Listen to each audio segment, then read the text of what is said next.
Annemaw, the Batman voice. Sibibira nakasangana nalo iri kana rakandikodzera.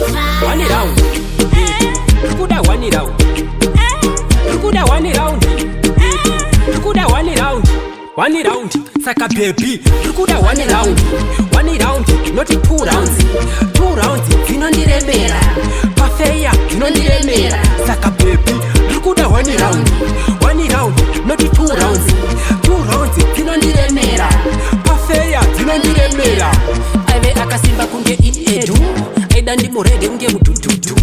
Manje nenge ndisiri mudu. Nenge ndakarowa nemandudu. Nandisina feeling, nandisina fila. Aida kundipedzera pamechi over antisiye andipa red card. Mechi ratora kazongo shaiwa coach. Saka baby, rukuda one round.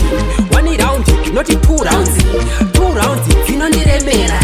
Pafeya zinondiremera. Saka baby, rukuda one round. One round, not 2 rounds. 2 rounds zinondiremera.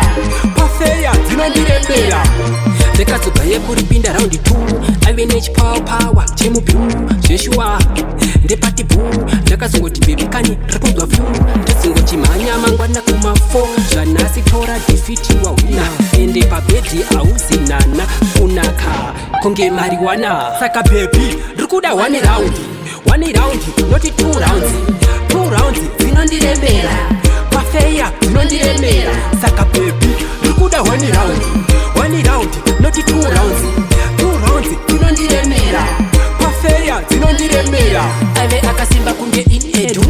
Aida ndimurede unge mudududu. Manje nenge ndisiri mudu. Nenge ndakarowa nemandudu. Nandisina feeling, nandisina fila. Aida kundipedzera pamechi over antisiye andipa red card. Mechi ratora kazongo shaiwa coach. Saka baby, one round.